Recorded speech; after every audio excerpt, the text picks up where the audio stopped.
Hi, everyone. Welcome back to day 2 of Ad Age TV Pivot. I'm Janine Poggi, Assistant Managing Editor here at Ad Age. Thanks so much for tuning in. Yesterday, we heard that 2022 will be the year of addressable advertising, and IP will be the keyword of this year's upfronts. We also heard about how TV networks and brands are looking to elevate multicultural marketing initiatives.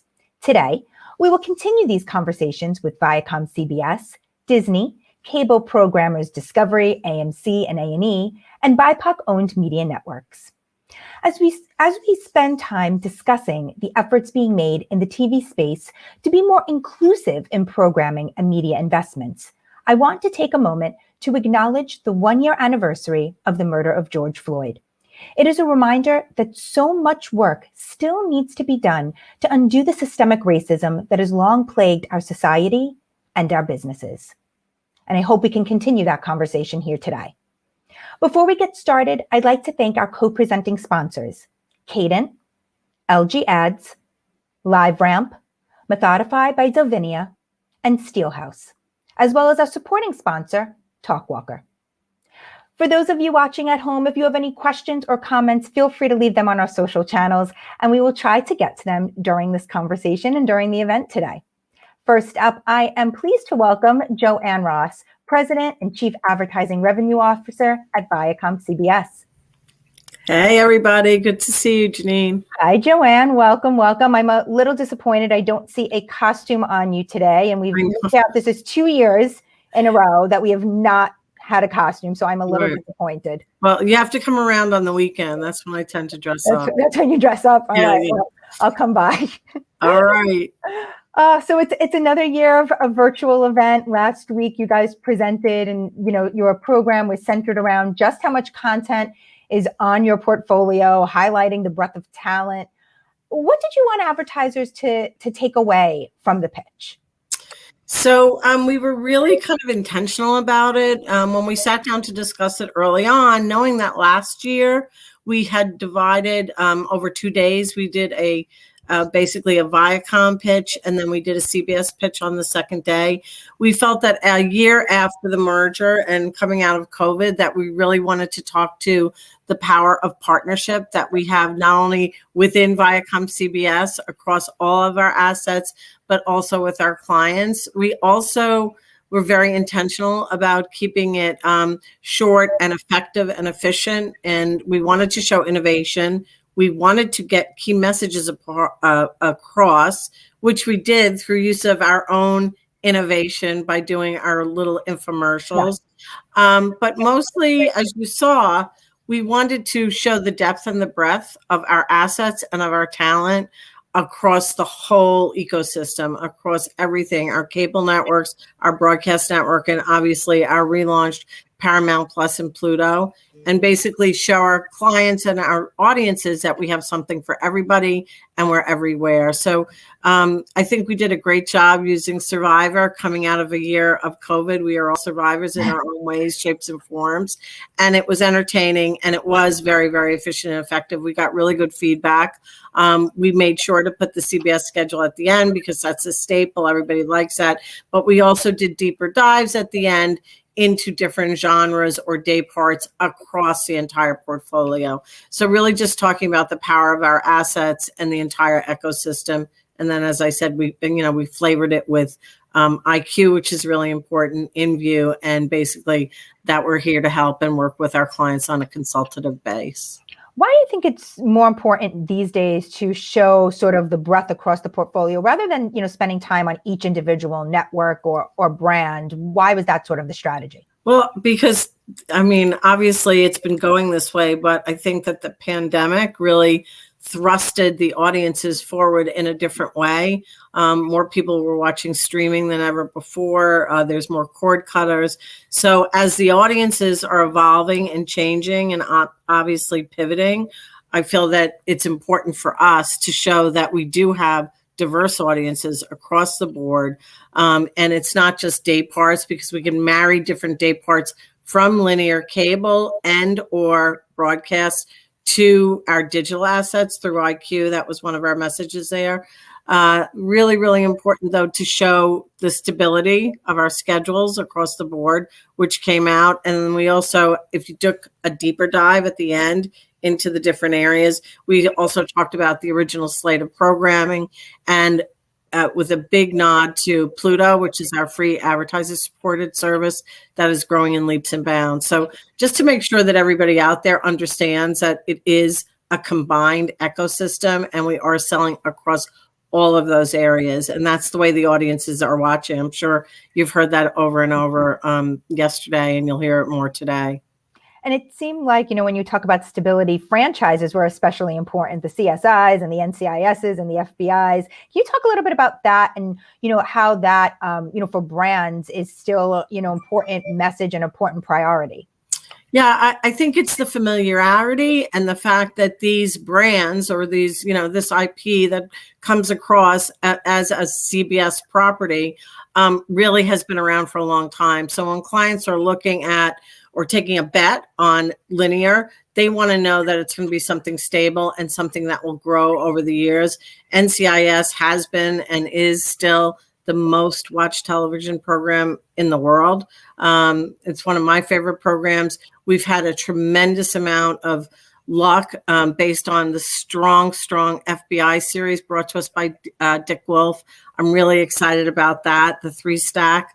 And I think that'll be a big viewing night for us. And then obviously CSI.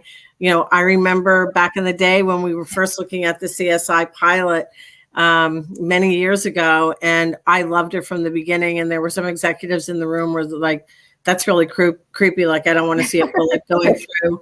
And I said, no, that's like really high tech, high value in terms of what it's bringing to the audience. So to bring back the original CSI with the original cast, I think is a real coup for us. And I think there's audiences out there that may have seen it in other venues, but now it's going to be back on the broadcast network. And I think it's going to cast a very, very wide net and a very diverse net. So really excited about that. People like to bet on stability with, linear ratings being a little challenged right now. So for us, we're the home of like really great situation comedies and amazing dramas. And I have to mention Equalizer, another, hit for us coming out of the block last year.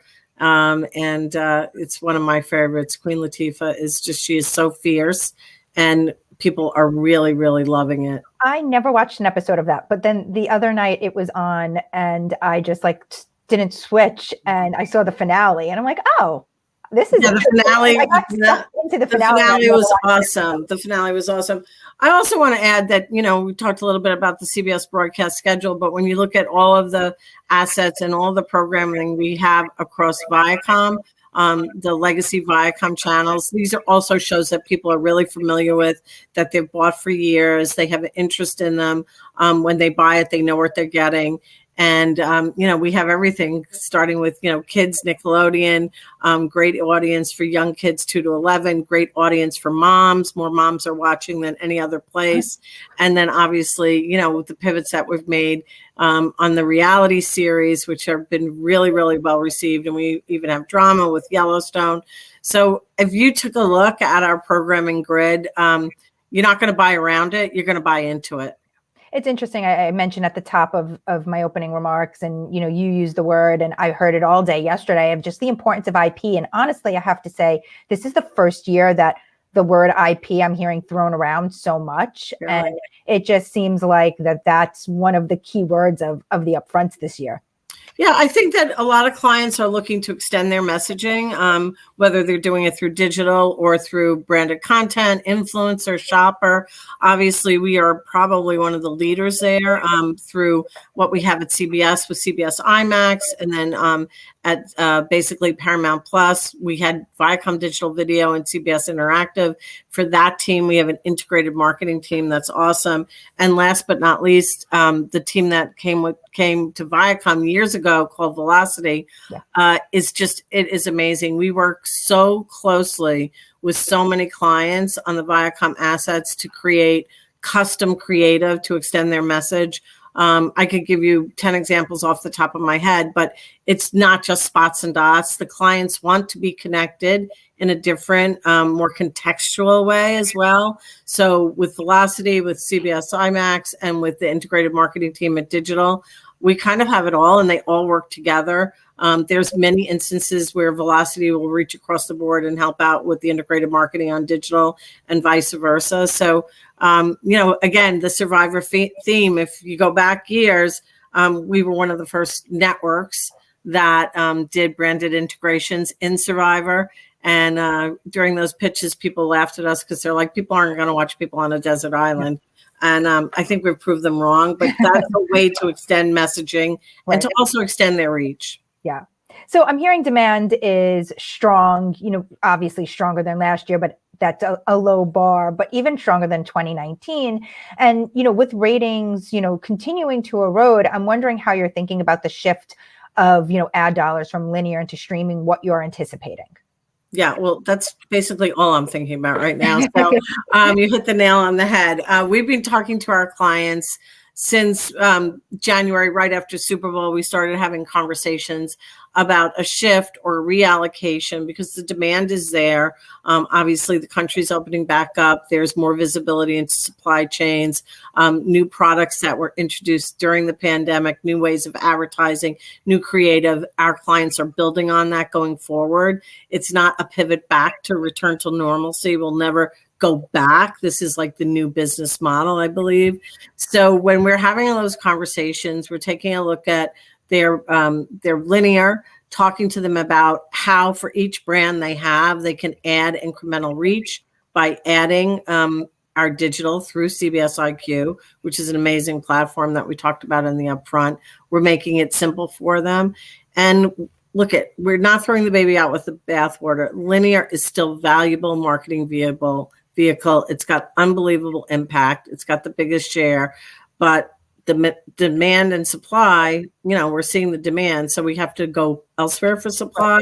So digital has become more and more important. Clients are leaning into it. We came to the market at the right time with the IQ product.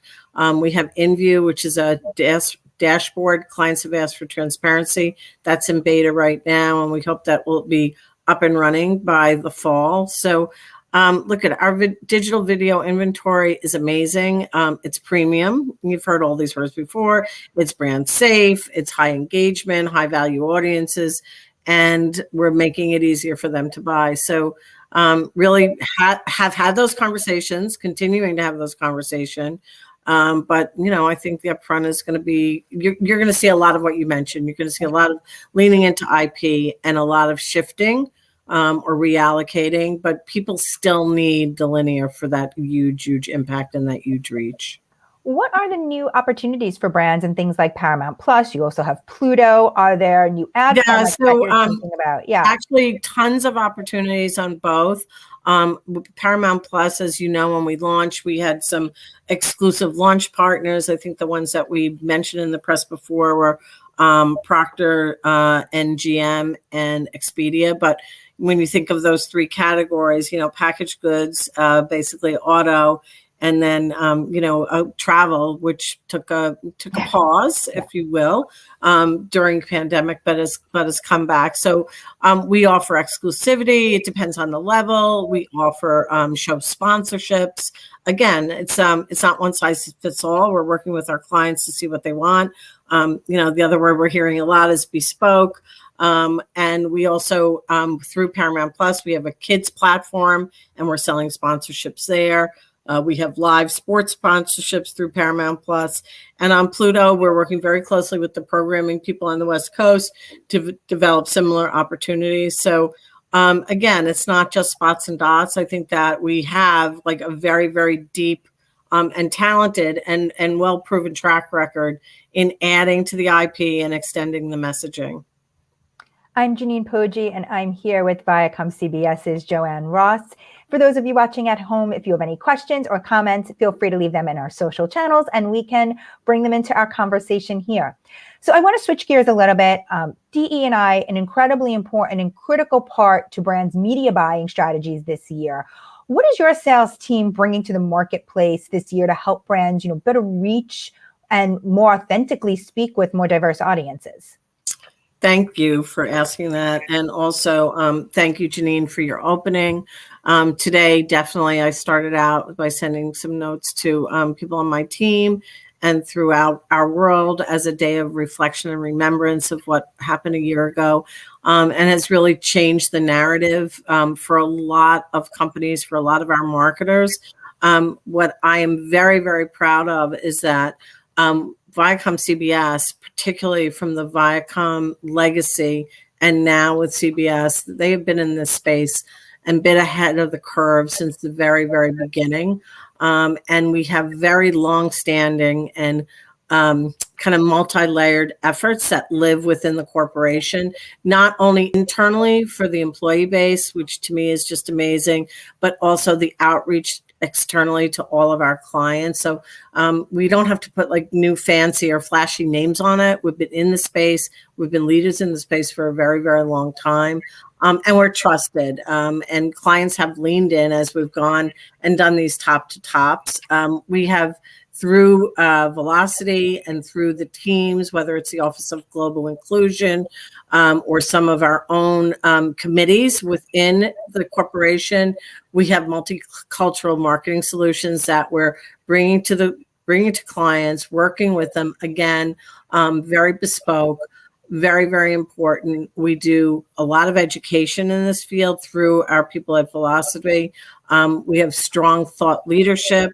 We offer cultural insights. And I know you did an article earlier, and they talked about that we have created for our clients to use a diverse partner database that's available. And it's a database of over, I think, 250 or 275 minority-owned companies that will ensure to our clients that they have access to vetted creative that have, people of color in front of and behind the camera in marketing and production.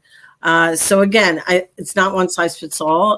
Everybody's different. We just, I don't know if you saw it, but we had a show this past weekend on Asian American Pacific Islanders, CS Unite for Change. We had 4 or 5 key sponsors in every category, and every single client did something.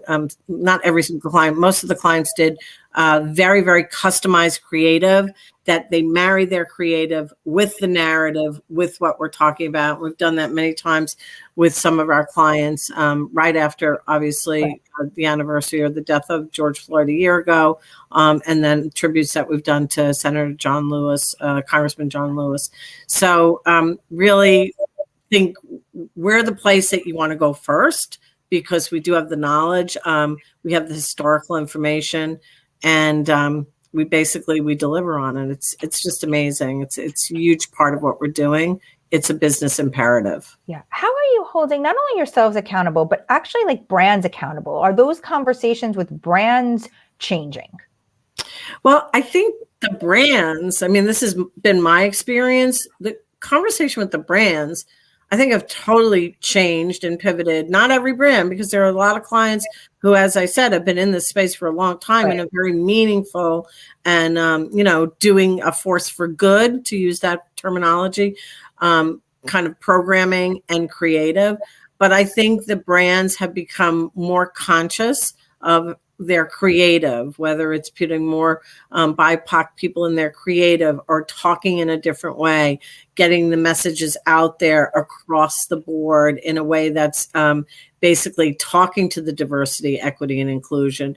So I really feel, I don't want to speak for the brands. I don't want to say that we have to hold them accountable. I feel like there's been like a groundswell that a lot of brands, probably all of them, are really leaning in and holding themselves accountable and saying, what can we do differently? How can we speak to a more diverse audience? How can we learn how to speak to a more diverse audience in a meaningful way that will deliver on our key objectives? So it's really very interesting. If you're watching, TV, you'll see the change in creative over the past year. At least I do, because I watch a lot of cable and broadcast. So, last year we saw a pause to advancements in things like attribution due to COVID. Are you expecting brands to be more willing, have a bigger appetite to move forward with some of these types of advancements, whether it's data targeting, attribution, other types of measurement? Yeah, I don't know if we so much saw a pause, an intentional pause. I think it happened maybe because of COVID, where 3 years ago or 2 years ago, prior to the pandemic, a lot of clients were talking about doing guarantees on outcomes. And, where do you get your outcomes from? You look at your key performance indicators, you come up with your media mix model. And then, what is your outcome? Your outcome is what you want to have happen after you sent your message out there. The attribution model obviously weights which media is going to be most effective. So I think you'll see maybe a more prescriptive way of looking at it. I just think that, clients are really kind of pivoting to how they're looking at their media mix models, what they're buying. We talked about it already, the lean into digital. But the marketplace is really, really focused, as we talked, on incremental reach. So how does that play into it? And there's a lot of conversations out there about measurement, as you know, Yes. and guaranteeing on audiences rather than on, the old school way.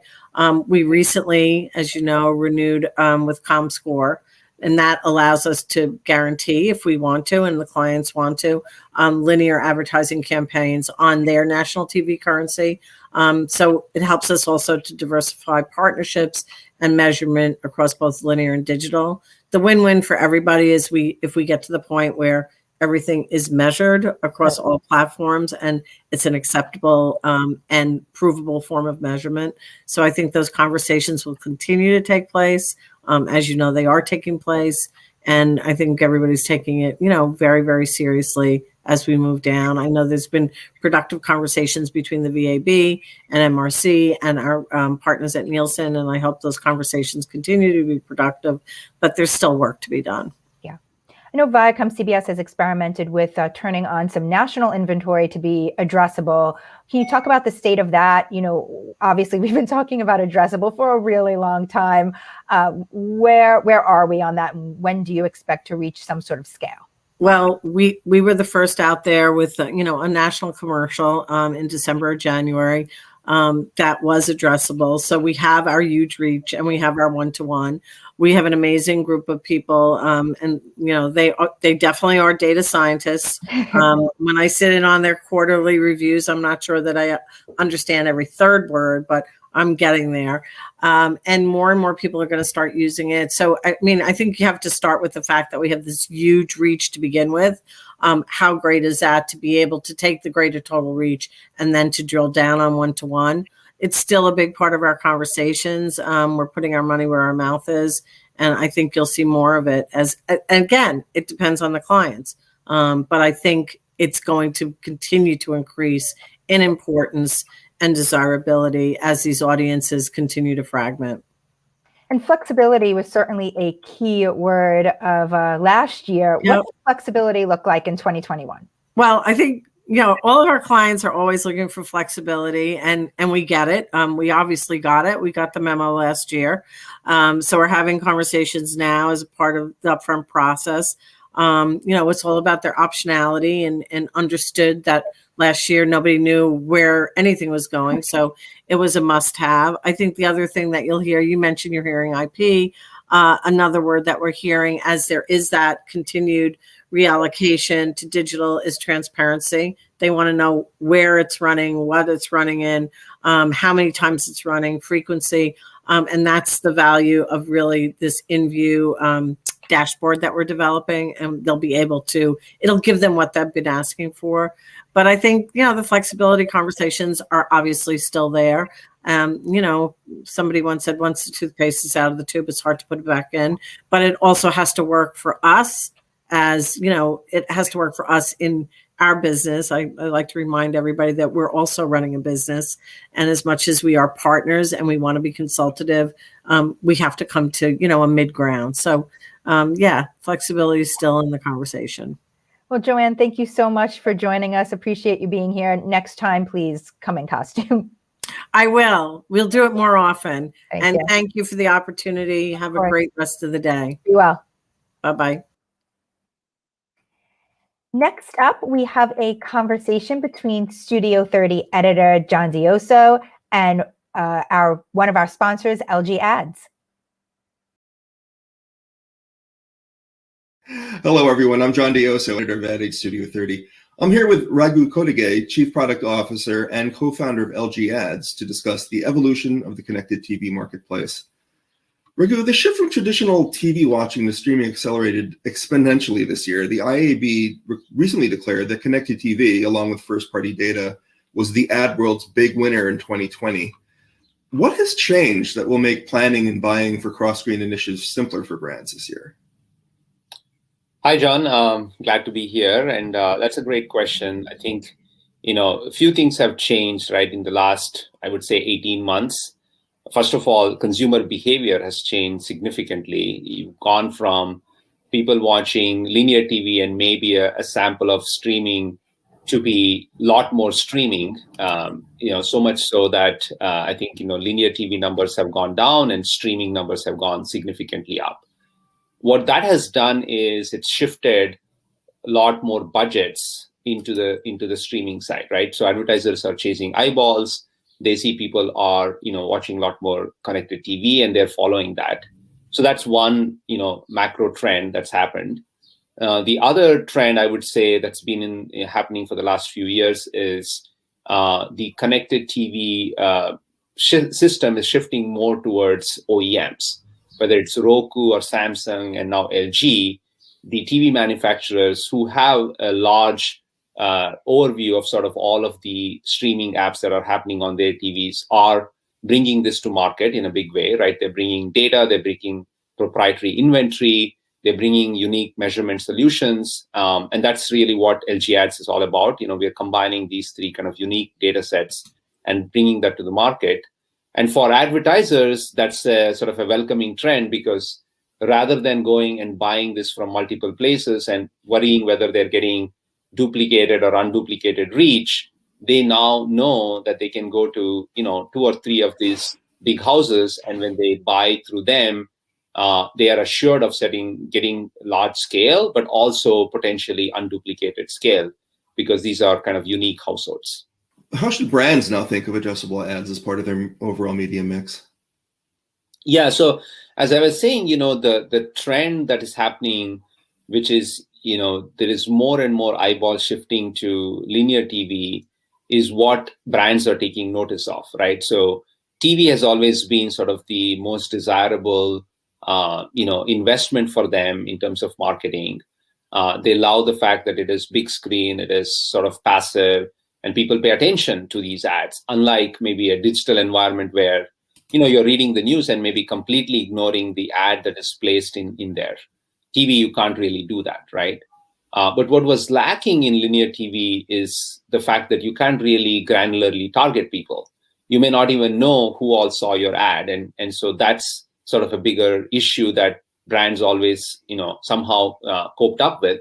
But now with addressable TV and connected TV specifically, you can have both, right? You can have the sort of that big screen ad experience that they desire, but you can make it targeted. You can, measure every impressions that is being served. You can even trace it down to what outcomes happen, whether it's people visiting your website or, people purchasing the product, tie it back into your investment to see how to better kind of optimize that. Let's talk a little bit about the benefits, advanced targeting, frequency optimization, and capping as part of an overall TV strategy. And, and also let's address, on the other hand, let's also just more accountability in terms of measurement and attribution.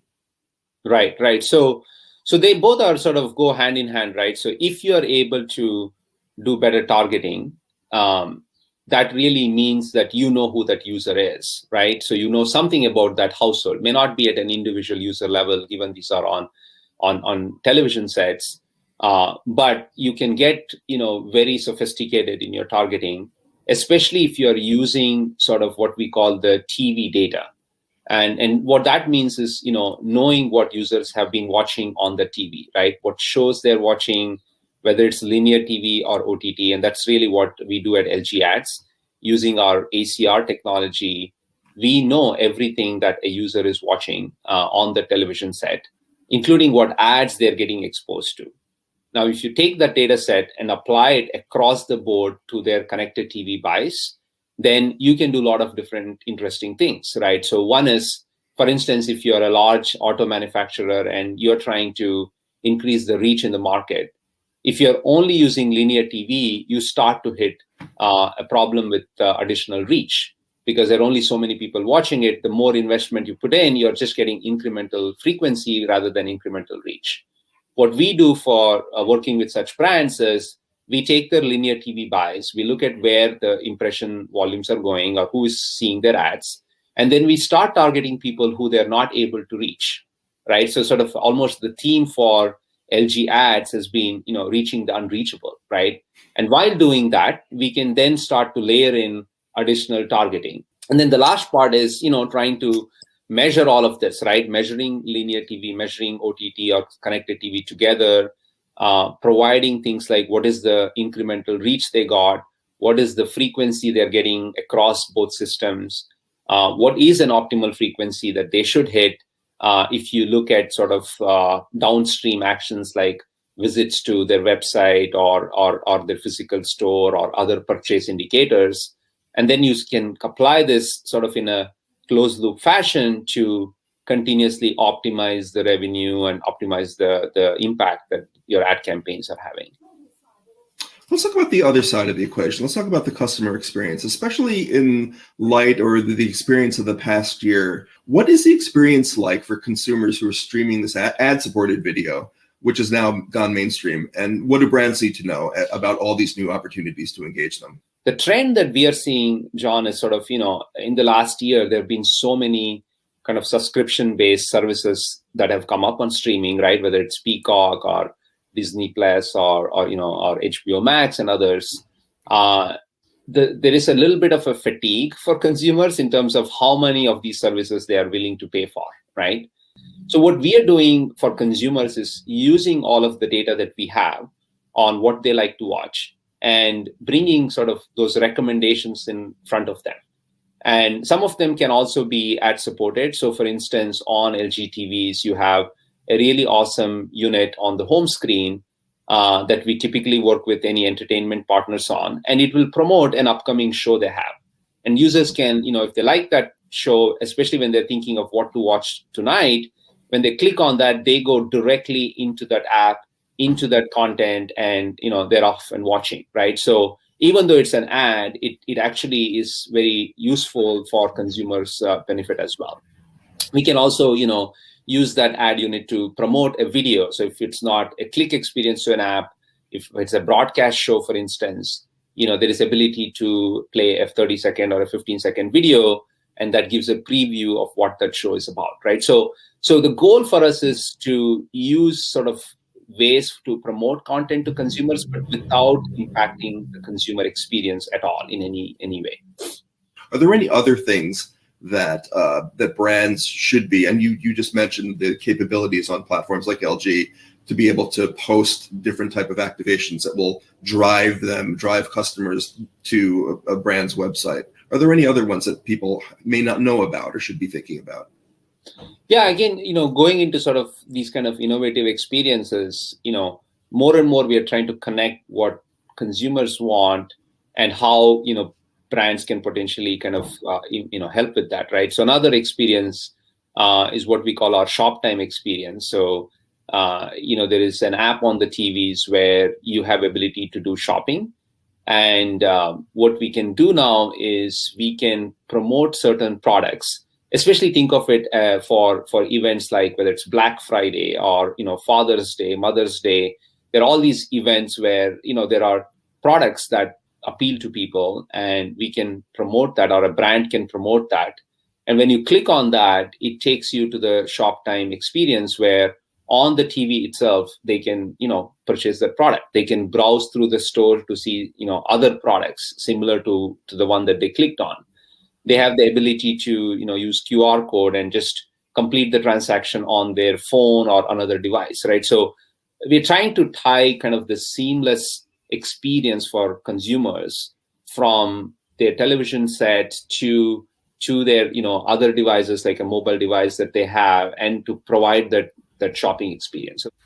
Raghu, I want to thank you for a great conversation. It went by just like that very quickly. So thank you so much, Raghu Cottier from LG Ads, for joining us today. I'm John Dioso from Ad Age Studio 30, and throwing it back to Janine Poggi. Bye, everybody. Thank you so much. Bye. Thanks, John. So thank you for those of you who are tuning in. We have Edwin from Kenya, Tania from Pakistan, Veronica from Guatemala, Isina from Haiti, and Maria from Costa Rica. Thank you for sticking with us.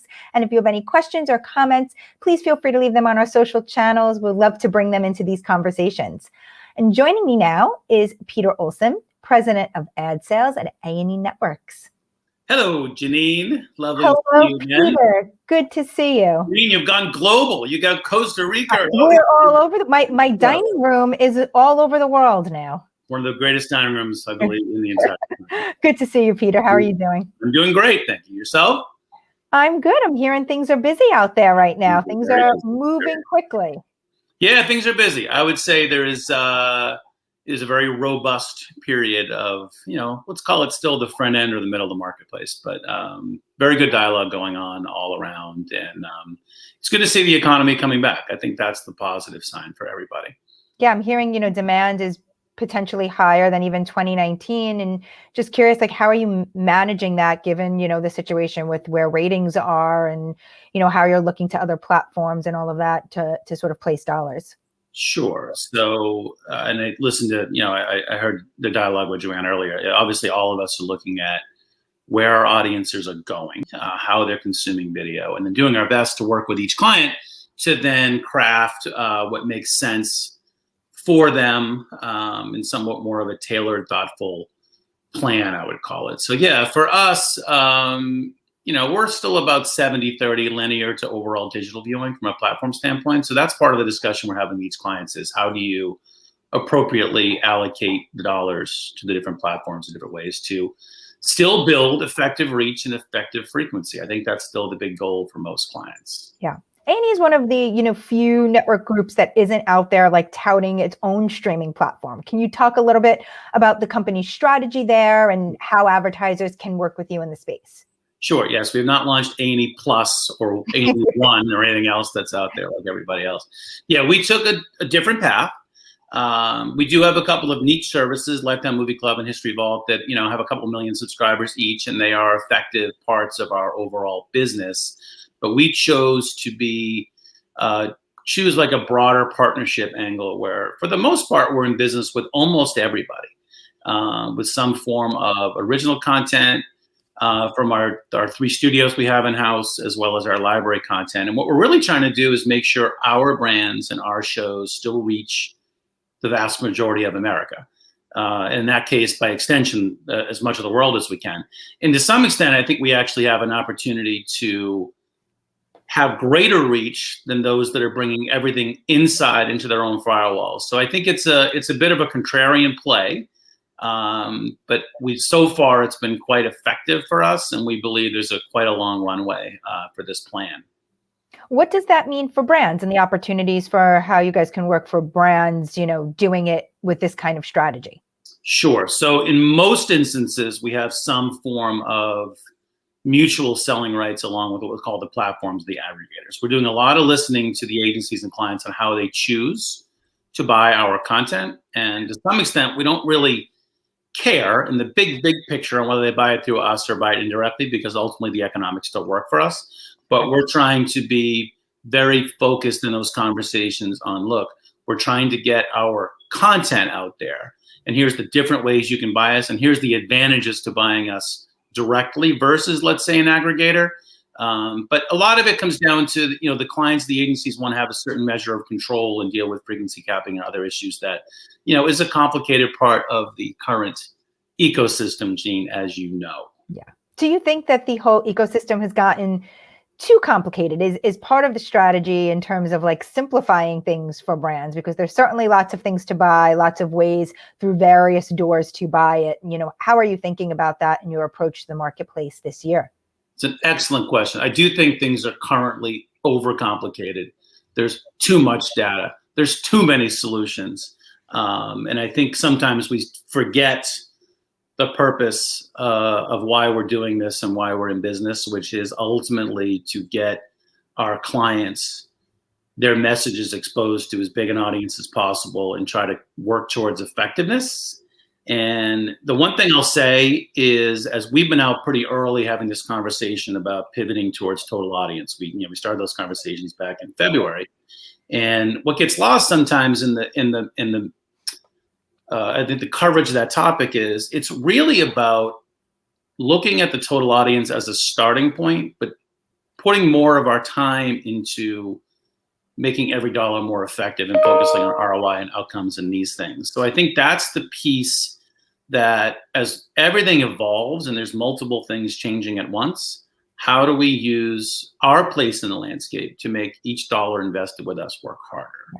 Let's talk a little bit more about total audience. You've certainly been vocal about the need for advertisers to consider the older audiences that are left out of, the traditional 18 to 49, even the 25 to 54 demographics that, advertisers typically buy against. Do you think there's an appetite to move towards a P2 plus, P18 plus, however, you're calling it? Well, certainly the golf tournament this past weekend, Janine, showed the power of the 50 plus audience on Island. I will say that. I have to get back into training. Look, the thing that we saw that was the starting point of really this whole pivot to us is there's so much data now that the 50 to 55-year-old audience plus is so different than what it was back in the 50s, 60s, 70s, et cetera. Number one, it's the biggest concentration of wealth in the country. The receptivity to ads and willingness to change brands, et cetera, is way higher than it used to be. So what we really tried to position here is, if you look at, you want to try to find customers for your product. There is a huge stable here of customers that if you speak to them and create brands and products that work for their lifestyles, there's a huge appetite. So that was kind of the starting point. And then you and I have talked about this, the rise of the direct-to-consumer companies and how they see the power of television differently than some of these legacy currencies we talk about is another piece of this discussion. Is, look, we're seeing that TV still works, and you can call it, whether it's traditional TV, advanced TV, connected TV, streaming TV, whatever form you want to use, it works. It's still incredibly powerful. Let's shift the focus to that effectiveness. And we're seeing that in these submissions that are coming in. There's a tremendous amount of interest on our performance and precision platforms that really kind of speaks to that interest level. Yeah, let's talk a little bit more about that, because I think last year, with everything that the industry was facing with COVID, I feel like no one could really pay attention maybe to some of these things, the attribution, the precision marketing, the things that you're talking about now. Is that opening up? Is that changing? Do you expect that to be a bigger part of the dialogue than perhaps it was last year? Yes, and bigger than it even was 2 years ago. So I think, to your point, it wasn't a full pause this past year, but look, it was more of a triage year and a survival year for, I think, all of us involved in this space. And we really tried to listen to our customers. There were a lot of discussions around flexibility and how do we just manage through a year. In the background, those conversations kept going. And again, what we're seeing now is these submissions are coming in from the agency partners. There is it's the most we've ever seen of interest in that space. And what makes us feel really good is, and you know this, Janine, we're not the biggest player in the space. We probably don't have the shiniest new toys out there that everyone's talking about, but we try to really focus on customer service, honesty, practical innovation, these things. That it's good to see that interest level from the agencies and clients is kind of, I don't know if I describe it as flooding in, but it's a very, very healthy uptick. And I would say this year, probably a third of our deals will in some way, shape, or form deal with some version of that precision offering that we have. I'm Janine Poggi, and I'm here with A+E Networks' Peter Olson. Everyone knows you're Janine Poggi. Today, we're reintroducing ourselves. Peter, for those who are just coming in now and just catching us and like, who are these people on the screen? So you mentioned flexibility. Flexibility, obviously, keyword of 2020, 2021. What does it look like? And what is the new keyword of this year's upfronts? Flexibility is still being discussed, I think, on all sides of the desk. We've been pretty open, saying that we are willing to continue down the path of enhanced and increased flexibility, realizing that the world has changed. There are so many more options out there, and it is understandable why a client would want the ability to move things around and pivot faster. And think about what we're trying to do now, Janine. We're trying to make commitments that go out for 16, 18 months. And we all know the world's going to change a lot in that time period. So we're willing to continue down the flexibility path. What we ask in return is that what we just talked about is the ability to open the aperture and see the value of everything we bring to the table. In commercial breaks, on screen, product placements, virtual integrations, all the things that kind of are in our stable, all of it has value. And I think that's a big part of the conversation is how do we maximize the entire value of the way that we interact with our viewers and fans. You guys have also been experimenting over the past year with making some of your national inventory addressable and being able to target at a household level. Can you talk a little bit about those efforts and where it goes from here? Like, we've been talking about this for so long, like when do we reach scale? Well, I certainly think there's different forms of addressability and different needs for addressability. I would say as you're talking to a company like ours, what we believe the addressable partnerships we form do, first and foremost, I think they help to go back to that idea of effective reach and frequency, right? You have an ability with addressability to reach some underserved audiences that are important to a client. When you get down to the local level and the MSO level and the station level and all that, obviously there's an ability to hyper target even more. It's, we are still for the most part, send your commercial message out to the entire country all at once. The partnerships with companies like Accuratio allow us to refine that. And we do believe there's a number of clients that see value and interest in that.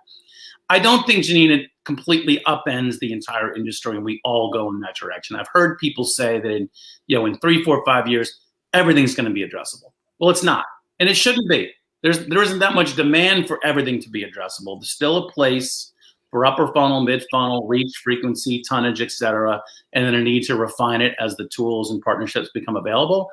I think that's where our head is at, is how do we just keep adding on to the core offering that we bring to the market. Joanne and I were just talking about before we ended about the DE&I initiatives, and especially this year, how important those are to brands as they look to speak to more diverse audiences and reach more diverse audiences. Anything that A&E is bringing to the table that's different or unique this year in order to help brands reach these goals? Well, it's interesting, isn't it, Janine, that today's the 1-year anniversary of George Floyd. I think it's amazing how fast time has gone. It's also interesting to look at how our country has evolved, both good and bad, I would say, in the last year. And I think that's representative of both the opportunity and the challenge we have as a media company is to be more comprehensive and inclusive in our storytelling. And it starts really with an inward look as well at our own culture, listening to our own employees, talking to our various partners on the production side, and trying to get ourselves in a place where we can advance the dialogue and kind of move the industry forward. So, we're really proud of where Lifetime fits in the landscape. I mean, this past year, we just looked at this. 58% of all the movies on Lifetime were written by women, and 50% were directed by women, which is, the highest in the industry on both those metrics. So that's something we've been a part of now for decades on the Lifetime front. And history, as it, really we think is the premier documentary storyteller out there, tremendous opportunity to keep widening. I used this phrase before, but widening the aperture of what history can say and how it can tell those stories. So a tremendous amount of content that's coming that we've been communicating with the agencies and clients, and a lot of interest around the various things that we're doing in the space. Before we wrap, I wanted to ask what you think your biggest challenge going into the marketplace is this year. Well, look, I think there's two things. We talked about scale before. There was a pretty big announcement that happened in the last 10 days or so that we're aware of. And we are on the cusp potentially of another round of consolidation, and scale brings benefits and scale brings challenges. So I think what we have looked a lot at lately is you can look outside of our industry. There are places where there are huge players that dominate, and then there's boutique companies that still find ways to really be really effective partners. And I think that's kind of where our head is at, Janine, is how do we draft off of what the biggest players are doing and kind of fill a niche, fill some voids. And what we focus heavily on is value and customer service. And I said before, this kind of idea of not just innovation, but practical innovation. So we've been pretty pleased that, we always go into each upfront cycle saying, do we still matter? And the good news is based on the fact that I'm talking to you today and following up the great Joanne Ross and submissions are coming in, that's good to see. And we'll keep doing everything we can to make ourselves a relevant part of the whole ecosystem. Great. Peter, thank you so much for joining us today. Appreciate you being here.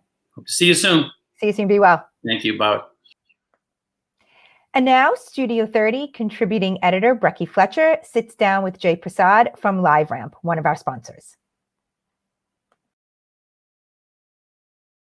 Hello, my name is Brecky Fletcher. I'm a contributing editor at Ad Age Studio 30. I am here today to discuss cross-screen marketing with Jay Prasad of LiveRamp TV. And we're very excited to have Jay here.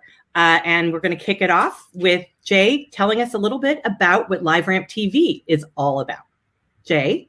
Thanks, Brecky. It's great to be here. LiveRamp TV is a part of the broader LiveRamp, and our goal is to help create more data connectivity across the ad and marketing ecosystems.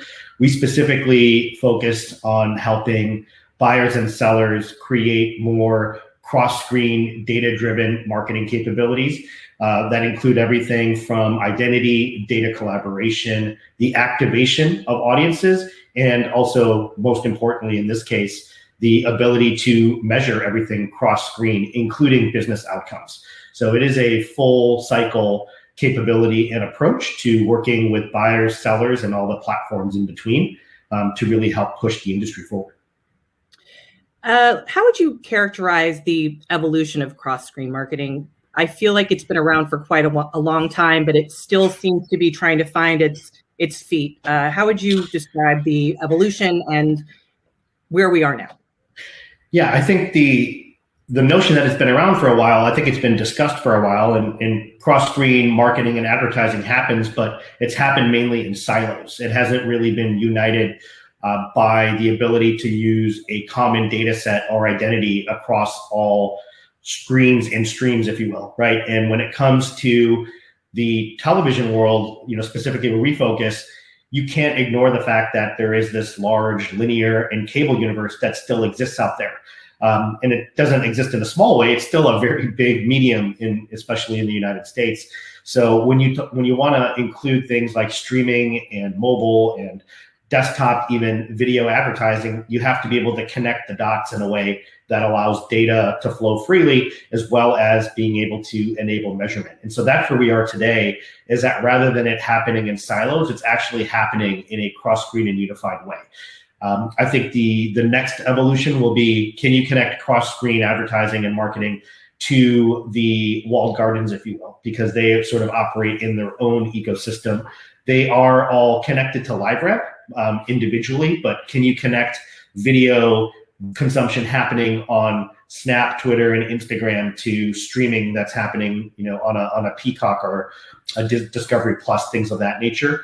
That's, I think, where marketers would like to see all of this go, and there are some steps happening to enable that. So the evolution is definitely much more sophisticated than it was before, but we're not probably at the place yet where advertisers would say, all my needs are being met. Well, that makes it exciting to have new opportunities on the horizon, and room for innovation and invention. How do you combat some of the obsolescence that we're discussing before, like more or less notion of a household? That's something that, with Nielsen was very easy to measure. You could feel pretty confident in the data that you're receiving. And now, what is a household? Yeah, right. I think the definition of a household is one that is probably going to end up being somewhat of a moving definition, right? You may have one for when you're trying to measure what's happening on the big screen, for example. You're going to want to know how many people in the household were watching something, because normally in that scenario, it's not just one person watching. So how do you accurately establish the members of a household so that you can calculate with some panel calibration what was the co-viewing happening, right, during any particular session? But you also have this notion that there's multiple people in a household that all have multiple devices, right? So you're really needing to put together people, devices, privacy, identity, and putting that all into a construct that would allow you to look at things from a perspective that can change. And that's something I think the industry is still working on, and we're definitely in a lot of conversations and doing some product work in and around that ability. How do you define a household for the TV universe? And then what would be the ability to customize such definitions of household and the graphs underneath it? It's so interesting to see how everything changes so quickly, so constantly, and that requires so much agility across all aspects. So what, how do you best convert all of the data and information that you have into activation and measurement? Yeah, the underpinning is going to be identity, right? Mm-hmm. And it's identity has never become more important as it is right now, because you have these simultaneous things happening at once, right? So you have this ability of large browsers and mobile platforms, right? What Apple and Google are doing to change standards of what you can and cannot do.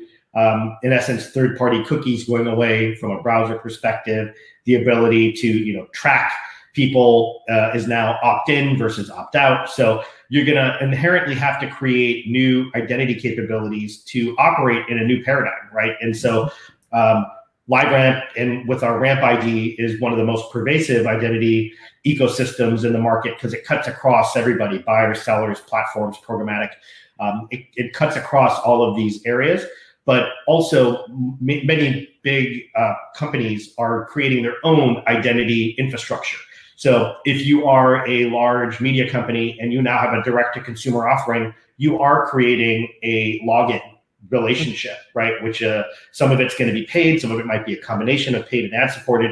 But the sense of who your customer is definitely now a new paradigm for most media companies, where in the past, most of those relationships were at the distributor versus themselves. So now that you have this sense of identity, how do you work with the sense of identity for somebody who's maybe shopping online at a traditional retailer, but now they're really doing a lot more online shopping? There's two senses of identity now. How do you make those identities able to cooperate and collaborate without being infringing on any privacy? So that's a lot of what we see as the underpinnings of what will be then the audience creation, and then being able to do activation against those audiences in a way that's still respecting privacy, and then measuring against those same audiences. So that's where things are heading, and they're on a fast path to get there.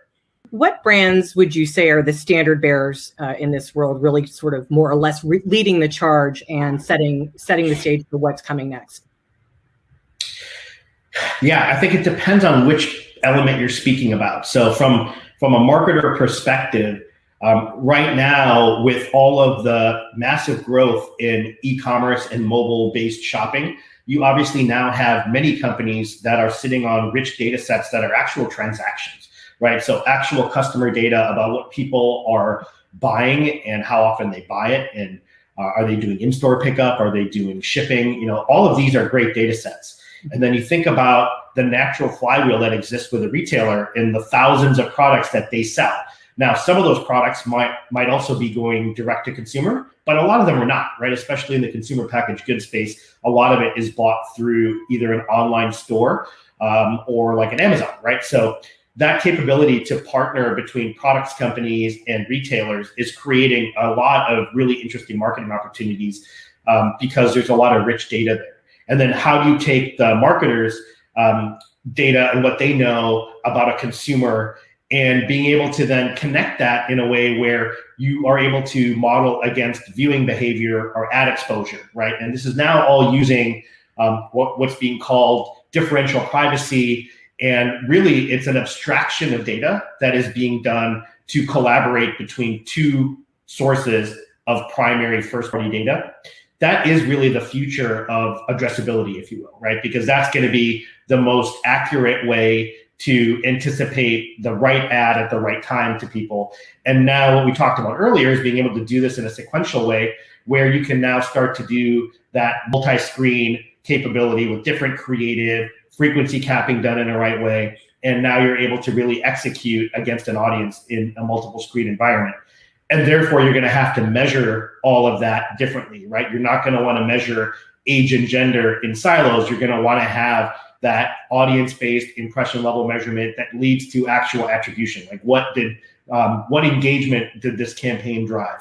And then what actual sales outcomes were delivered, or what actual sort of foot traffic, right? As the world opens, everyone wants people to come back into restaurants and stores and sporting events and all of these places, movie theaters. And that's all going to become important again, is being able to look at, what actually drove foot traffic. And all of that is going to be some sort of a modeling exercise on top of base data. Thank you, Jay, so much for being here and for sharing your perspective and the perspective of LiveRamp TV. We really appreciate your insight, and we'll shift it back over to Janine now. Thanks, Brecky. Joining me now is Kim Kelleher, President of Commercial Revenue and Partnerships at AMC Networks. Hi, Janine. Hi, Good to see you. Good to see you. Thank you so much for joining us. Thanks for having me. So a lot going on this week. It's certainly, things are busy, and, hearing that demand is picking up. Wanted to talk a little bit about, the streaming conversation, which has obviously been a huge focus amid all of the conversations over the last couple of weeks. AMC is one of the few TV network groups, along with, we spoke with A&E just before this. You're not necessarily going out there touting your own streaming platform. Can you talk about the company's strategy around streaming, how advertisers can work with you in the space? Sure. I just tuned into Peter and you speaking a few minutes ago, and we are alike in some ways. Our goal is really to put our great quality programming content in front of as many people who want to discover it as possible. We're building our CTV inventory and footprint by partnering with the largest AVOD and FAST platforms. And our goal is to maintain our sales rights and inventory rights and represent these growing audiences to our advertising partners. So our vantage point, it's interesting, is a bit different than the other media companies that perhaps own an AVOD or a FAST platform, because we now have 9 partnerships in place with 7 of our channels. And we see across the larger AVOD FAST landscape in a way that most do not. We see the engagement differences, the viewer composition differences, et cetera. And it's really quite fascinating to watch the space evolve real time. What have you learned about audiences by having this purview, and perhaps something that's a little bit different than being like in a walled garden of sort? Sure. Well, I think it's been said before, but the viewers on these platforms are younger. They are surprisingly affluent. They are not as really kind of proprietary or bespoke about where or how they watch content. They want to watch what they want to watch, and they will find it wherever it is. They're digitally savvy. I think actually have a lot of the psychographic and demographic traits that advertisers are looking for, and has been hugely complementary to our cable audiences. So you put these things together and you have a more kind of complete picture of that audience profile that our advertisers are looking for. So we've taken that responsibility on ourselves to put those audiences together, to go out and continue to seek those audiences and super serve our clients with them. It's funny, Janine, I would share anecdotally, my son ran in the other day. I think these platforms are really aiding discoverability. My son ran in, he's 14, he ran in the other day and he was like, oh my gosh, to my husband and I, he was like, I just saw the best show ever. He was like, have you ever seen Seinfeld? But it was the dumbest conversation, because we've spoken about it. We're like, where have you been? Of course we've seen Seinfeld. Like it was the dumbest conversation, but it just reminded me of what we know in this business. And that is, discoverability is happening at all times. It's not just when we want it to be, it's when the audience wants to be. I'm noticing even the same thing with my 6-year-old, who found the show from Nickelodeon from like 2011 and was like, oh, this is a new show. And, to her, and it's new to her. It is a new show, but totally. These are shows that were on a decade ago. So totally. And for franchises like The Walking Dead, we have new audiences that are coming in. They could not be more excited that they have 10 seasons to binge. Like people are looking for that, and that level of quality and that level of programming. It's a real commitment, but I can't believe the chatter around it. And we'll definitely get back to The Walking Dead in a bit, but I want to ask, how then can brands work with you guys, with this strategy? Are you taking brands along for the ride as you're working with other players in the space? Absolutely. You and I spoke about it actually this time last year. And I think, our commitment is really we have a very buyers first commitment. So which parallels with a viewers first commitment. So not only are we committed to following the viewers with our great content and making sure that they can see it in almost anywhere they want.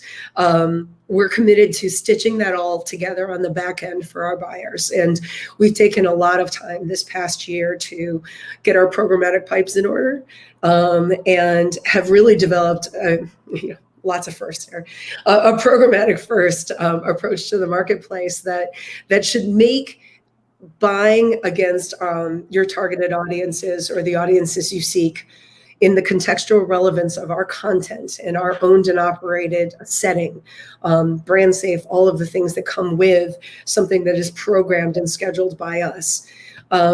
It's our job to stitch that all together for our partners. And we've seen a real appreciation and partnership grow around that. I think our partners and during early upfront conversations are leaning in more than ever. So how are you thinking about what the value is of, the live television network still? We talk about things like The Walking Dead, which is coming to an end, in the next 2 seasons. So how do you talk about what the value is of coming and watching, in real time, which The Walking Dead surely did in its time? Sure. I think it's a really important part or important piece of the larger ecosystem that's evolving real time.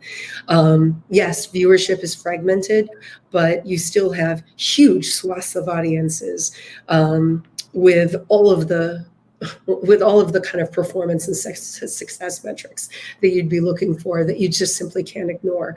I feel like, again, stitching these audiences together, the onus of that should fall on the media companies to bring to our partnerships. So that's what we're shouldering. But I do have to address, so while The Walking Dead final 24 episodes are definitely coming, and it'll obviously be a big focal point and a major event, not only for this upfront, but for the next one as well, you have to keep in mind that while this original series is ending, the universe is very alive and well, and continues to expand. So not only do you have Fear the Walking Dead World Beyond, we have a new greenlit spin-off feature with Daryl and Carol, everyone's favorite characters, Norman Reedus and Melissa McBride. We have Talking Dead. It's definitely a franchise that our fans are still heavily engaged in and will continue to live on. I think about it contextually to kind of Law and Order, where it ended over a decade ago, and I think NBC is still green lighting new shows in that universe. Well, and I want to get back to some of the opportunities maybe that brands will have in Walking Dead, but you bring up a good point, and it's something that we've been talking about over the course of the last 2 days. The word I've heard a lot over the past 2 days is IP, and the desire to really lean more heavily into promoting IP. Can you talk a little bit about that? Do you think that is a core part of your strategy? And just, it seems like just over the past year, it's been a word that's been thrown around a lot more. Totally. I feel like IP, flexibility, convergence, all of those are words that may have been of the past, but they still seem to be of the future. IP for us is definitely, it's a really important focus and part of the strategy. So outright ownership of your programming and having the flexibility to window that through all the different distributions and partnerships is really the holy grail. And I think that right now the structure of content development has so fundamentally been changing with the advent of streaming. It has really kind of rocked the foundation of the larger industry, probably more so than people even acknowledge. Not obviously insiders, but I think that the notion of just full control and ownership, owned and operated IP, how you can window that content and making sure whether it's our viewers first strategy and trying to get it in front of as many people as possible, pulling them into the larger audience strategy, or actually really kind of carving off pieces and only putting it in walled garden settings or behind a paywall to drive your subscriber strategy. All of those are concerted decisions that I think the companies are spending a huge amount of time and resource around kind of mastering and figuring out. I'm Janine Poggi here with AMC's Kim Kelleher. I want to go back to The Walking Dead as you look to say goodbye to that part of the franchise. Obviously has been a big friend of advertisers, lots of sponsorships and different integrations over the years. What are the opportunities for brands, in the final season, 2 seasons? Well, we think this is a great opportunity to bring everyone who has been along for the ride, not only obviously our fans and most importantly our fans, but our advertising partnerships, our actors, our enormous ensemble cast, and really kind of celebrate what the show has become to so many people. It's one of those zeitgeisty, self-defining shows. I personally have been on the ride for 10 years and have loved every second of it. In all seriousness. So there's gonna be a ton of entry points for people to jump on board and be part of this final moment. So one of the things I know that AMC has been experimenting with as well, and I spoke with A+E about it as well, is the addressable advertising and experiment in addressable. How are you guys looking at that? What are the opportunities you see there? How are you looking to scale, addressable advertising? Sorry, I am still suffering from a cough. I love this question because I actually feel like, it's an area where AMC Networks has made really great strides and investments over the past year. In some ways, stitching together the patchwork quilt of partners and inventories was much more seamlessly done in this virtual environment this past year. Over the past 12 months, we have developed and introduced our programmatic first processes, which I just mentioned, and have brought that to a very positive market reaction. Excuse me. We have, I'm so sorry. No problem. That's okay. 1 second. Go ahead. Take a sip of water. Don't worry about it.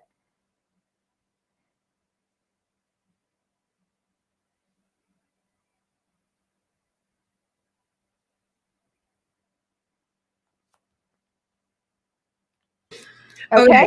Sorry. Yes. No problem. Thank you for bearing with me, everybody. Never go away. So anyone who's eating a sandwich, sorry about that.